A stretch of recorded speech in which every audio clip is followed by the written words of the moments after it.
Au temps du cétacé vivait au fond d'une caverne une bande de crétinacés qui bouffaient de la luzerne. Je vous laisse chercher qui sont les auteurs de ces paroles et je vous souhaite la bienvenue à vous, internautateurs et internautatrices, pour cette Trick Track télé particulièrement bougaoundagoua. C'est Sapiens, un jeu de Cyril Leroy.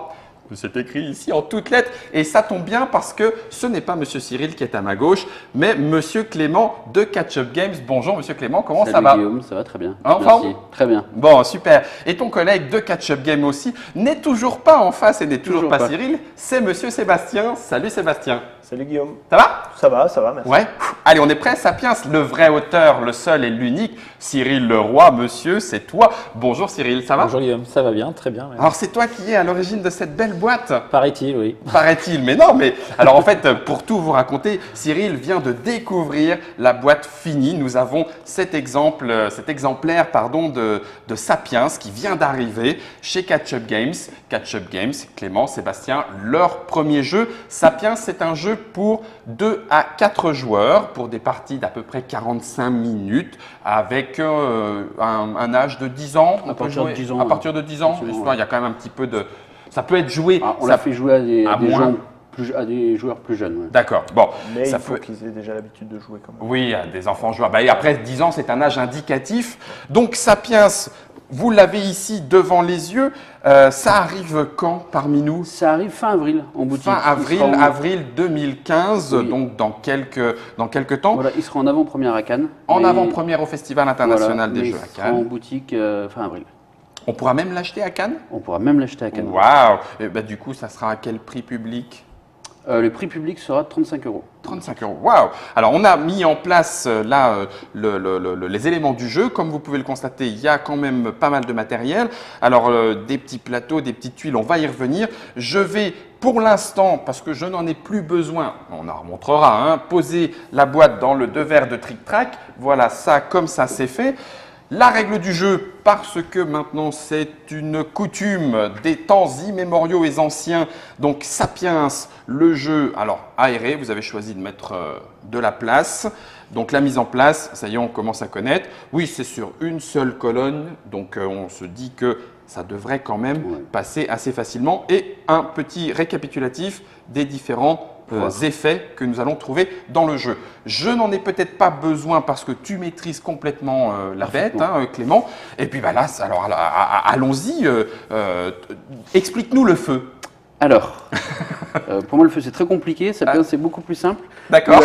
Donc Sapiens, on est à la tête, chaque joueur est à la tête d'une tribu préhistorique. Et chacun va devoir guider sa tribu préhistorique à travers sa vallée. Qui est là devant nous, chacun a son plateau vallée. Ok, qui a été constitué, hein, on l'a fait hors caméra, mais qui est constitué en fait de 2 parties. C'est ça, en fait il y a 4 plateaux gauche recto verso, 4 plateaux droit recto verso et on les assemble au hasard. Faire de bêtises, pour avoir, voilà, on les met avec ce système de pulse. Et ils sont recto, c'est ça, verso. Et toutes les moitiés sont différentes en fait pour avoir plus de possibilités. Donc ça veut dire qu'il y a 64 possibilités voilà. Exactes de mettre en place le jeu. C'est très bien. Donc on guide sa tribu dans la vallée et l'objectif va être de récolter de la nourriture. Forcément. Et de chercher des nouveaux abris qui sont sur les bords de la vallée. D'accord, des grottes. Des grottes essentiellement. Donc, du coup, on a chacun, en fait, chaque joueur a 2 points de nourriture, enfin, pardon, 2 marqueurs de score. 2 marqueurs de score. Chacun va marquer des scores pour ses points de nourriture. C'est le pion rond avec la petite corbeille. Et sinon, on va marquer aussi des points pour ses abris avec la petite caverne. D'accord, donc plus on trouve d'abris et de cavernes, plus on a de chances de gagner, c'est ça? Alors, de cavernes et de nourriture, en fait, le truc qu'il y a, c'est qu'en fin de partie, chaque joueur ne va garder que le plus faible des 2 scores. Ah, ça y est, alors ça commence dans le cruel. Parce que si on a des abris mais pas de nourriture, ça va être compliqué. Ah oui. Si on a de la nourriture mais rien pour la conserver, c'est compliqué aussi. Ah, j'aime beaucoup. D'accord. Donc, c'est le plus petit score des 2 qui sera notre score final. Donc, faire attention à ces deux paramètres. C'est ça. Comment ça se joue? En début de partie, on va chacun avoir 4 tuiles. Chacun a sa réserve personnelle de 4 tuiles. Ok, alors je vais montrer 4 tuiles en caméra déportée. Je pense qu'on y reviendra parce qu'il y a des petites choses dessus. Hein. Oui. D'accord. Et en fait, on va poser à notre tour, on va poser des tuiles sur le plateau et c'est ça qui va en fait montrer le déroulement, enfin le périple de la tribu dans la vallée. Voilà, avec ces petites scènes. On va constituer comme ça et c'est comme ça qu'on va aller chercher nourriture et abri. Donc, tu poses, il y a une condition, je vois que tu as déjà posé forêt avec forêt, donc c'est une condition de pose. Il y a une condition, alors ça reprend le même principe que les dominos en fait. Les dominos, très bien. C'est que chacune des tuiles est composée de 2 scènes, il y a 8 scènes au total. D'accord. Il y a 8 scènes au total. Et quand on les pose, il faut à chaque fois connecter de manière adjacente un domino à un domino qui est déjà une tuile qui est déjà en jeu. D'accord. Et donc il faut que ce soit la même scène. Voilà. Est-ce qu'il faut que les 2 dessins correspondent ou un seul peut suffire? Au moins un seul dessin. Si je fais ah non, ça c'est interdit. D'accord, il est interdit parce que là il y a 2 forêts, mais là il y a un festin avec une bagarre et je ne peux pas les poser de cette façon-là. Exactement. D'accord, enfin, à chaque fois. Très bien. Et même je ne peux pas, si je suis comme ça, je ne peux pas poser cette tuile. Alors, bon, je ne peux pas la poser comme ça parce que si ici ça connecte, ici c'est pas bon. Oui, il faut que tout soit connecté. D'accord, très bien, très bien. Donc ce faisant, en fait, on va marquer des points de nourriture, puisque c'est le score qui est indiqué sur le plateau, c'est le nombre de points de nourriture qu'on va marquer. Donc sur le plateau, 1, 2, 3, voire même 4. Ah oui, 4. C'est le plus gros score. 4 points de nourriture. Donc au moment où je recouvre la tuile, je marque ces points, ce sont des points de nourriture. Exactement. Et il y a 2 types de forêts, il y a 2 types de tuiles, forêt et plaine sur tous nos plateaux. Ça amène une contrainte, c'est qu'en fait, quand on pose une scène avec une forêt, on est obligé de la poser sur une forêt. D'accord. Après, on peut poser des plaines sur les plaines ou des plaines sur les forêts, peu importe. On peut déboiser. On peut déboiser, très bien. Mais on ne peut pas reboiser. Non, pas tout de suite, ça reviendra plus tard. Voilà, donc… malheureusement. Donc je pose une tuile, je marque les points de nourriture à la jonction. Oui. Et la deuxième chose que je peux faire, en fait, la façon de marquer les points d'abri, c'est en fait quand je vais relier des cavernes pendant la partie. Là, je vais marquer des points d'abri. Les points d'abri sont marquables sur les grottes présentes autour du plateau. Alors, on en a tous le même nombre. On est à 6. 1, 2, 3, 4, 5, 6, très bien. Qui ont toutes la même valeur, enfin la même valeur globale entre tous les plateaux. Ah oui, d'accord. Alors, en caméra, je ne sais pas si le mien, voilà, je vais remettre le mien. Ici, on a 7 points, 5 points, 6 points, 4 points et 5, 3, 5, 3. Ok, très bien. On peut marquer les deux? Alors non, on marque en fait, ça dépend s'il y a un jeton montagne qui est posé sur la caverne ou non. C'est-à-dire que… Petit jeton. Alors, jeton montagne, caméra déportée, ce sont des petits jetons que l'on a mis autour du plateau. Aléatoirement au début de partie. D'accord. C'est ce qui permet en fait le renouvellement d'une partie. C'est à la fois ces plateaux recto verso qu'on va mettre aléatoirement et puis ces jetons qu'on va disposer tous aléatoirement sur notre plateau aux 8 mêmes emplacements. D'accord. Alors, je le retourne juste pour le montrer. Ils sont à notre couleur. Exactement. D'accord. Donc on a tous les mêmes. On a tous le même set. Et en fait, un set a 8 symboles différents qui correspondent aux 8 scènes. Aux 8 scènes qu'on va détailler prochainement. Voilà. Et tu nous disais que les points, que je comprenne bien, désolé chers internautateurs et internautatrices, mais ces points de caverne, d'abri, ne sont scorés qu'à partir du moment où je réussis à poser une tuile dessus. Exactement. Et ça n'aura pas échappé à ton esprit aguerri que s'il y a un symbole ici et que ça correspond aux symboles qui sont là, il va falloir que je pose en fait le bon symbole au bon endroit. D'accord, sinon je ne peux pas poser. Exactement. Il y a des conditions d'entrée à la discothèque de la tribu des Cro-Magnons, d'accord. Et c'est comme ça qu'on va marquer en fait le chiffre qui est au-dessus. Parce qu'on va parfois pendant le jeu, on va pouvoir enlever ces jetons comme ça. Ah, ça devient plus facile. Ça devient plus facile, on n'a pas de limite. Enfin, on n'a pas de restriction. Par contre, ce qui fait qu'on va marquer que le point qui est en bas. D'accord. Que le score qui est en bas parce que c'est plus facile, donc du coup on marque moins de points d'abri. On marque moins de points. Voilà. Bon, donc on a vu comment marquer des points de nourriture, on a vu comment marquer des points d'abri, on a vu comment poser des tuiles. Tu as dit qu'on en avait 4. Alors on en a 4 de base. 4 de base. On commence avec 4. Un tour de jeu, comment ça se passe, c'est que je vais poser une tuile sur mon plateau. On verra au début pour la première. Il faut toujours qu'elle soit reliée à une tuile qui est déjà en jeu, parce que je continue ma tribu, c'est ma tribu qui se déplace. D'accord. Et une fois que j'aurai fait ça, je vais prendre une tuile de la réserve commune, celle que je veux, qui rentrera dans ma réserve. Par exemple, je vais prendre celle-là, qui arrivera dans ma réserve personnelle, et puis je vais remplacer celle-là d'une des pioches, n'importe comment, pour que le prochain joueur ait toujours 5 tuiles à choisir. Voilà. Et en fait, on va jouer une tuile chacun à son tour. Je vais jouer une tuile, je vais marquer des points de nourriture. Je vais appliquer l'effet de la scène, parce que c'est pour ça que les scènes sont différentes. C'est qu'en fait, chaque scène a un pouvoir. Et donc du coup, quand je vais connecter comme ça, non seulement je vais marquer les points qui sont dessous, alors je marque que les points qui sont à la jonction, c'est-à-dire que si je mets comme ça, je marque que les 3 points, pas les 4. Oui, parce que c'est ce que tu as joint, enfin les tuiles jointes, l'avancée de ta tribu se fait sur celui-ci, donc les 3 points. C'est ça. Ce qui fait que je sacrifie mon 4 aussi. Tu sacrifies ton 4, sauf si tu avais très intelligemment posé ici une petite maison et tu aurais joint les deux et tu aurais pu compter les deux mais ou pas? je peux pas, parce que ça aurait elle serait forcément. comme ça, et ça, oui. Donc il faut faire attention. Ok, donc quand je fais 3 ça, points de nourriture. Je marque les 3 points de nourriture, je fais le pouvoir, on verra tout à l'heure les 8 pouvoirs, si je veux, c'est jamais obligatoire. Et après, je recomplète les réserves. Et tu complètes la Et réserve. donc, des fois, va arriver le fait que je vais pouvoir marquer en plus des points d'abri, en plus des points de nourriture. Au moment où j'arrive dans une nouvelle grotte. Exactement. Tout cela est très logique.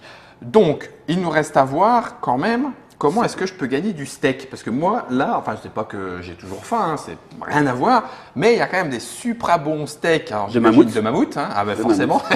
Forcément. Donc ça fait partie des pouvoirs? Ça, c'est un des pouvoirs. Tu vas aller à la chasse au mammouth et ramasser des steaks de mammouth. Et en fait, les 8 pouvoirs sont résumés en bas de ton plateau avec des petites icônes et je vais vous les expliquer. Eh bien alors, prenons la première icône à gauche de mon plateau, alors, la forêt. C'est la forêt, c'est celle dont on a un peu parlé, c'est que tu es obligé de poser la scène de forêt est obligatoirement sur une forêt. La scène de cueillette, pardon. Ah oui, non, attention, l'auteur est là, nous parlons sous contrôle de l'huissier. C'était pas son thème de toute façon, il a rien à dire. Donc la cueillette. La cueillette se pose dans une forêt. Se pose, bah oui, forcément. C'est normal. Bah oui, sinon on il n'y a pas de cueillir dans la plaine. Et de fruits. Bah oui, on est d'accord. Donc là, je pose une scène de cueillette et ça me permet c'est que ça me rapporte un point de nourriture supplémentaire par rapport à ce qui est marqué. C'est-à-dire que si je pose ça me fera 2 à la place de 1, là où je suis moi. Easy. Numéro 2. Alors c'est là que tu prends un steak de mammouth. Ah, j'aime. Alors ce que tu commences par faire quand tu joues une tuile de chasse, c'est que tu prends tout de suite un steak de mammouth. Et en plus, tu as le choix, mais c'est pas obligé, de convertir immédiatement tous tes steaks de mammouth en points de nourriture avec le barème qui est indiqué ici. D'accord. Sachant que plus tu vas attendre, plus ça va rapporter. Oui. Et si en fin de partie, tu n'as pas converti tes steaks de mammouth, tu ne peux pas les manger. Ça pourrit. Exactement. Ok. Donc 1, 3, 5, 7, 10, la classique petite suite. Donc plus on a de steaks et plus ça vaut de points de nourriture, mais on peut les conserver un moment. Ok, ça c'était la chasse. Ensuite vient la baston. Baston, ça j'aime beaucoup. Si je joue une tuile baston. Non, parce qu'après ils vont tous me taper dessus là. Non, c'est pas ce que je voulais dire, pardon. La baston avec le point. Je vais avoir le droit de mettre un de mes jetons baston. Alors, le jeton baston qui va avec. Sur une tuile, je vais la mettre soit sur une tuile de la réserve commune, soit sur une tuile de la réserve personnelle de quelqu'un. Pas la mienne. Ah oui, donc c'est d'accord, ok. J'agresse. La baston. Je suis content que tu le dises, c'est pas moi qui. C'est pas moi qui l'ai dit, d'accord. Donc ici, admettons, je l'ai posé sur une tuile à toi, par exemple. Oui. Alors du au coup, hasard. Hop. Au moment où tu vas la jouer, en fait, je vais te racketter un point de nourriture. Donc tu vas me donner un point de nourriture. Tu vas en perdre un et moi je vais en gagner un. D'accord. T'es pas obligé de la jouer, mais si tu la joues, il se passe ça. D'accord. Donc je me fais taper sur les doigts. Tu m'as volé un de mes steaks de gnou. Ok. Point de nourriture. Ça roule. Ça c'était pour la baston. Ensuite, il y a l'abri. L'abri. Alors l'abri. Ah bah tiens, il était juste avec le campement. Le campement. Ok. Je perds toutes les appellations officielles. Ça doit être le stress. Non, t'inquiète pas. Le campement. Qui me rapporte 3 points d'abri au moment où je le joue. Ah bah voilà. Au moment où c'est connecté. Hein. Bah oui, forcément. Campement, abri, campement. Oh, mais c'est génial. Le thème est travaillé, merci. Donc ça, c'était pour l'abri. Ensuite, le campement, ça s'appelle. Campement, pardon, le campement. Le campement. Oh, il nous surveille en face. Ensuite, on va passer au feu. Alors le feu, je te le pique. C'est ça. Qui va te permettre de faire fuir les ours sur les plateaux adverses. Alors attendez. Là, j'ai le feu. Ok, mais comment ils viennent les ours? Bon, alors ils viennent essentiellement en fait, parce que quand tu joues le feu, tu vas pouvoir jouer un jeton ours qui est là, sur un plateau adverse. D'accord, donc quand je joue le feu, je prends un ours, un petit marqueur et tu le mets sur un plateau adverse. Je le montre en caméra déportée. Un marqueur ours que je mets sur un plateau adverse. Voilà. Ce qui va se passer, c'est que là où tu auras posé un jeton ours, eh ben le joueur ne pourra pas jouer. C'est-à-dire que s'il est là, voilà, je ne peux pas m'y mettre dessus. Ah, d'accord. Je me condamne une case. Plus du tout. Alors, mais non, c'est ce que tu viens de dire. Si moi je joue un feu, tu peux aussi le faire fuir. Je fais fuir l'ours qui est sur mon plateau. Voilà. Et tu le remets dans la pile. En fait, l'ours te permet soit de mettre un ours sur un plateau adverse, soit d'en enlever un qui est sur le tien. C'est l'un ou l'autre. C'est l'un ou l'autre. Merci. Et quand tu le fais, pour cette remarque forte à propos. tu bouges la Toujours pièce, très, très à propos. mais toi, tu vas également gagner des points d'abri. C'est ça qui le met sur mon plateau. Tu vas également gagner des points d'abri puisque tu fais fuir un ours finalement de la caverne en fait pour le thème. Oui. Et tu vas en gagner autant qu'il y a de tuiles autour. C'est-à-dire que si tu le mets là, tu ne vas gagner qu'un point d'abri. Oui. Si tu le mets là, tu vas en gagner 2. D'accord. Et puis, pardon. Et puis on pourrait imaginer. Admettons si la tuile était bonne là, je t'en gagnerais 3. D'accord. En gros, plus tu vas m'embêter avec l'ours, et moins tu vas marquer de points d'abri, et moins tu Ah, m'embêtes et plus génial. tu vas en marquer. D'accord. C'est toi qui vois. C'est point ou embêtement. Ou en tout cas, embêtement maximal. Donc, c'était le feu. Je vais faire un peu de ménage en caméra déportée pour reprendre les effets suivants. Ça, c'est le festin. Alors, tu m'en as sorti 3 parce que nous allons dire en petite information aux internautateurs et internautatrices qui nous regardent que chaque scène a 3 illustrations différentes. C'est ça. C'est ça. Et là, nous avons les 3 illustrations. Non. Non, il t'en manque une. Ah non, c'est- j'en ai une qui est identique. Ouais, Ouais, c'est- Celle-là. c'est ça. Oui, yes. Gotcha. Hop. Alors, la tête de roc, la tête de mammouth, et puis. Le ptérodactyle. Le ptérodactyle, oui, très bien, ça me va. Ça me va très bien. C'est un cheval, ça va pas faire plaisir à l'illustrateur. Lui, il a pris la salle. Mais moi, je trouve que c'est un Ce ptérodactyle. qui me fait penser, l'illustrateur, j'en ai pas parlé, c'est C'est l'illustrateur. Marc-Antoine Allard, Marc-Antoine Allard, qui est d'accord. lyonnais aussi. En cœur. Qui est lyonnais aussi, allons-y. Bah, merci, merci Marc-Antoine. Donc, 3 avec le cheval, Marc-Antoine, pas du tout le ptérodactyle, je ne sais pas pourquoi Clément a dit ça. 1, 2, 3. Et donc, que fait le festin? Le festin, il te permet de rejouer immédiatement une tuile. D'accord. Sauf que quand tu rejoues une tuile, tu ne marques pas de points de nourriture et tu ne refais pas l'effet de la nouvelle tuile que tu joues. D'accord. En fait, ça va te permettre de courir vers les cavernes, de courir vers les abris pour marquer des points d'abri plus rapidement. Et éventuellement, tu vois, de faire l'impasse sur un 1 si tu es placé comme ça, finalement. Oui, c'est pas la. Enfin, si tu es placé Autant- différemment, autant- mais si tu rejoues et que tu bouffes un, c'est pas très grave. Ouais, tu vois. autant t'ouvrir des nouvelles possibilités de jeu par la C'est suite. ça. De toute Pouvoir façon, qui t'aide à optimiser. Ouais. un festin, t'as le ventre plein, c'est plutôt l'heure de la sieste qu'autre chose. Donc c'est pour ça que tu marques pas beaucoup de points derrière, non hein, on peut le dire comme ça. Ouais, non, on avait trouvé à l'inverse, on disait donc t'as bien mangé, donc t'avances plus vite. Ah, d'accord. Mais du coup, Tu après, vas tu plus t'arrêtes vite te cacher. complètement. Bah oui. Clément voulait faire un jeu de rôle au départ. Mais bon, au niveau j'ai un du passé de background, rôliste. on est. J'aime bien, ça me plaît. On a la pierre, Le rituel, le rituel. j'ai oublié pardon. quelque chose. Oui, tu as Cyril. oublié de préciser que si la tuile de festin permet d'amener une autre tuile sur une caverne, Oui. on marquera les points d'abri. C'est que les points de nourriture. Ah, qui mais ne c'est ce que marquent tu disais, ça nous permet de courir, se mettre à l'abri, Ouais. d'ouvrir les cavernes. Donc on peut marquer les points, mais seulement les points d'abri. pas. Oui, Voilà, Oh, c'est ça. heureusement que Cyril, tu étais là. Bien joué. Ah, ça Ouais. a son importance. C'est vrai, important. Je Souvent, sens que... souvent, tu peux faire des coups comme ça, c'est-à-dire que tu profites du festin pour rejouer, pour pas que quelqu'un te mette un ours sur la route de la caverne, tu vois, au D'accord. dernier moment. Ah oui, ok. Donc, Je ça sens peut- que je vais ça a me son faire importance. exploser. Ils sont tous là, bien Non, habitués. on a dit Bon. que c'était à partir de 10 ans, donc. Le festin. Starting block. Et pan. La petite tuile caillou, en fait, c'est le rituel. C'est le rituel qui, quand tu le joues, va te permettre en fait de prendre n'importe quel jeton, jeton montagne qui est autour de ton plateau. Ah, les divinités viennent t'aider à trouver le chemin vers les abris. Exactement. Donc ça va te permettre de te simplifier en fait. C'est comme ça que tu te simplifies l'accès aux cavernes. D'accord. Mais t'es pas obligé parce que tu peux prendre celles qui sont aux angles en fait. Qui ne sont pas utilisés. Voilà, qui sont sur les cascades parce que vu que tu vas moins marquer là, Mhm. t'as pas forcément envie de te rendre la vie plus facile si tu t'es déjà rendu la vie facile toi-même D'accord. et tu veux marquer à fond. Donc du coup, tu peux prendre ceux qui sont dans les angles. Ok. Ce qu'il faut savoir, c'est qu'en fait, ces petites jetons tuiles là, oui. à ton tour, tu as le droit d'en jouer une. Quand tu as un jeton, tu peux la jouer une fois dans la partie et en fait, elle va répliquer l'effet de la tuile, quoi. C'est-à-dire que quand je joue cette tuile-là, je vais faire Tu fais l'effet un de la combat. baston et tac, Baston. je mets un. D'accord. tu vois. D'accord. Je pense Mais que ça va on en a 8, un de chaque pouvoir, et on peut le faire une fois dans la partie. Est-ce qu'on peut faire plusieurs tuiles à son tour Non, monsieur qu'une par Cyril tour. Une par tour. Pardon. Très bien. Non, mais la réponse a jailli. Une par tour et tu les récupères aussi en fait quand tu vas dans les abris. Donc le rituel, c'est une façon de t'ouvrir tes abris. Mais au moment où tu vas dans l'abri, si tu mets le bon, bah, tac, tu récupères ça récupères et tu pourras et le tu jouer pourras plus le tard jouer. dans la partie si tu veux, une fois. Ça va comboter un petit peu T'aider un peu. sur les placements. Et on a le dernier 8e pouvoir, Qui est l'eau. l'eau. Et l'eau, ça te permet tout simplement d'échanger une tuile de ta réserve personnelle avec soit une tuile de la réserve personnelle d'un adversaire, soit une tuile de la réserve commune. J'ai bien aimé celui d'un adversaire. Ouais, c'est ok, on va voir ça. Sachant que s'il y a un jeton baston dessus, il reste. Tu vois, c'est-à-dire que si Ah, tu mets un oui, jeton par baston, contre, je peux après l'échanger tiens, avec Cyril pour que dégage. c'est lui qui reprenne le jeton baston. J'aime bien les petits trucs que tu me donnes pour pas que je fasse. Pour que tu t'en sortes un J'imagine qu'on a un jeton premier joueur. peu. C'est ça. C'est Ah, le jeton il- premier joueur parce que la partie se termine finalement au moment où on épuise alors les pioches plus la réserve commune. Et à ce moment-là, en fait, on va finir le tour en cours jusqu'au premier joueur pour que chaque joueur ait joué le même nombre de tours. Même nombre de tours. Ça va se jouer en une dizaine de tours à peu près. On va poser une dizaine de tuiles chacun. D'accord, à peu près 10 tours. À peu près. À peu près 10 tours, en tout cas 10 tours à 4. Alors, j'ai vu qu'il y avait un petit paquet de 6 parce que hors antenne, tu m'as dit qu'à 4, il y avait 6 tuiles qu'on mettait à part, qu'on enlevait. On enlève 6 tuiles exactement de côté pour justement conserver ça. Et en fait, on enlève un nombre de tuiles qui est différent selon le nombre de joueurs. Selon le nombre de joueurs. Ouais. Est-ce qu'il y a une règle spéciale à 2? Oui, il y a une petite variante qui fait qu'on retire moins de tuiles. C'est qu'en fait, à partir du moment...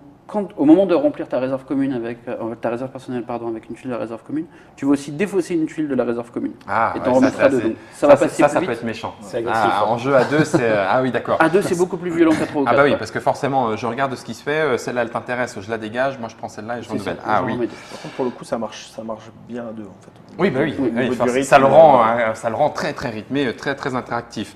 Oui. Et ben c'est génial. Là, je crois qu'on a fait vraiment le tour. Si on veut être vraiment très complet, il y a une toute petite précision. Oui, c'est que les jetons, j'ai dit qu'ils se jouaient comme si je connectais une tuile en fait. Mhm. Il y en a deux dont le fonctionnement est un peu différent. C'est celui de la chasse qui va me permettre de prendre un steak, mais qui ne me permettra pas de scorer tous mes steaks. D'accord, la chasse, Ça, je ne fais que récupérer. Voilà. D'accord. Je ne peux scorer que quand je joue une tuile. Et il y a celui de la cueillette qui fonctionne un peu différemment. C'est qu'il va me permettre pour ce tour-là de jouer des cases de cueillette sur des plaines. Que normalement je n'ai pas le droit de faire. Et donc je profiterai quand même du bonus de plus. D'accord. Impeccable. Eh bien écoutez, chers internatateurs et internautatrices, si vous êtes comme moi, mal comprenant, eh bien vous avez normalement dû tout comprendre quand même. Enfin, en tout cas, moi je me sens prêt à faire une petite partie de Sapiens. Je pense que aussi bien Sébastien que Cyril que Clément, ça vous dit, vous n'êtes pas contre? Ça me va. Il y en a même qui commencent déjà à se frotter les mains. Ouais, je sens que je vais me faire exploser. Si donc vous voulez participer à une humiliation en direct, eh ben, cliquez sur Sapiens, la partie Sapiens, donc le premier jeu édité par l'équipe de Catch Up Games, ici présent représenté par Clément et Sébastien. Merci à tous les deux. Un jeu de Cyril Leroy qui était avec nous. Calme, silencieux, mais avec l'œil du maître. On sent que les petites précisions étaient apportées au bon moment. Et donc avec des illustrations de Marc-Antoine Allard, un jeu qui vaudra dans le commerce à partir du mois d'avril 2015 dans les 35 euros. Oui. 35 euros. Et présent à Cannes. On vous a tout dit. Alors, ouga bouga ou pas, peu importe. Moi, je vous dis à vous de jouer.